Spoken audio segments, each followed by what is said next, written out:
সরকারের কাছে আমার অনুরোধ, আমার সন্তান গেছে, আমি বুঝি সন্তানের বেদনা কি, সন্তানের জ্বালা কি। এত কষ্ট করে সন্তান বড় করে আজকে সন্তান আমার পৃথিবীতে চাইরা চলে গেছে। আমি সন্তানকে খুঁজতে খুঁজতে সন্তান পাই নাই। আমার বই নিয়ে সন্তান দিয়ে সংসার পুরো চলছে। আমার বোন ভাই কোনো কাজ কাম করে না, এই সন্তানের পিছিয়ে ধরেতে আমার এই ইলেকট্রিক দোকানে কাজ করছে। এই উপার্জনের ভরসা আমরা চলছি সব সময়। আসসালামু আলাইকুম, আমি একজন শহীদের বাবা। আমার নাম মোহাম্মদ মনির হোসেন, আমার ছেলের নাম মোহাম্মদ হাসান। তো 5 আগস্টে বাসা থেকে বের হওয়ার পরে আমার ছেলের সাথে 2টা ফোন ছিল।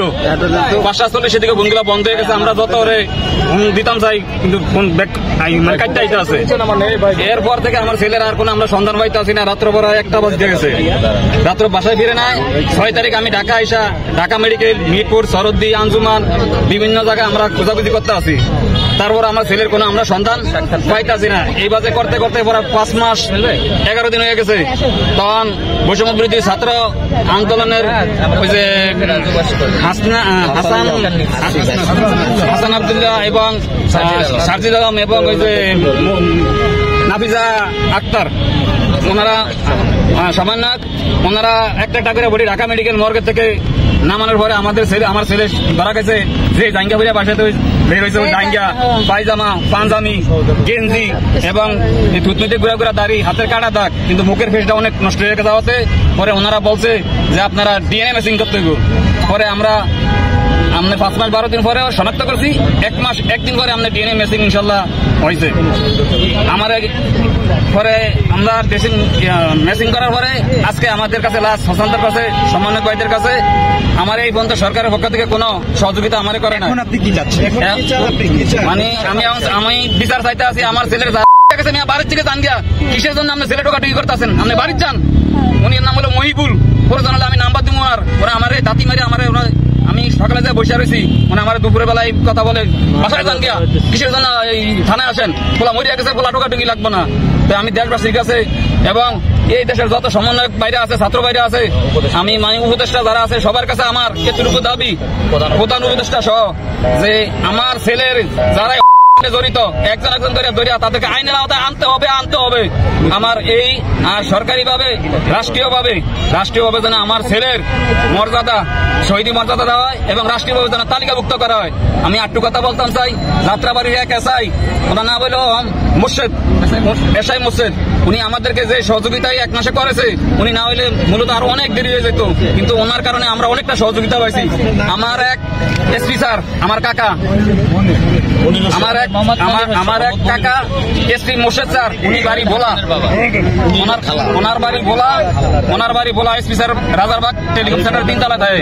উনি আমাদেরকে অনেক পরামর্শ দিয়েছেন, অনেক সহযোগিতা করেছেন। উনি আমার বাড়ির কাছে আমার চাচা মোর্শেদ স্যার এসপি। আর কোন দাবি আছে কিনা? আমার দাবি ওই যে আমার ছেলে যারা বিচার চাই, আর সরকারিভাবে আমার তালিকাভুক্ত করে এবং রাষ্ট্রীয়ভাবে বিচার চাই। আপনার নাম? আমার নাম মোহাম্মদ। আমরা কালকে দেশের বাড়িতে, গ্রামের বাড়িতে 10টায় আর একটা ভোলাকাশিয়া ইউনিয়নের দ্বিতীয় জানাজা হবে। ভোলাকাশিয়া ইউনিয়ন পরিষদ সংলগ্ন দ্বিতীয় জানাজা আমাদের স্কুলের মাঠে। তো এই আগামীকাল সকাল 10টায়। সরকারের কাছে পুনর্বাসনের দাবি জানাচ্ছেন কিনা? পুনর্বাসনের দাবি জানাচ্ছেন কিনা? সরকারের কাছে পুনর্বাসন বা পুনর্বাসনের দাবি তো আমরা আগে বলছি, পুনর্বাসন করতে হবে এবং আমার রাষ্ট্রীয় দেওয়া হবে। আমার বোনের এই বড় ছেলে সংসারের এই দায়িত্বশীল, আমার বোনের কে নিবে সংসারের? আমার বোনের ছেলে ছাড়া কেউ নাই, উপরে আল্লাহ ছাড়া। আমার বোনে কি করবো? একটা নদী বাঙ্কে সরকারি জায়গায় থাকে। আমার বোনে আজকে 6টা মাস ধরে ঘুরতে ঘুরতে আমরা পুরো ক্লান্ত হয়ে গেছি। অনেক টাকা পয়সা আমাদের ব্যয় হয়েছে, পুরো সন্ধান পাই না। এটা আমাদের দাবি সরকারের কাছে। আমার বাঘের বিচার চাই, আমি উপযুক্ত। আমি কয়ে দিচ্ছি, আমার বাচ্চার জন্য আমার অনেক কষ্ট লাগে। আমার বোনের কিছু নাই।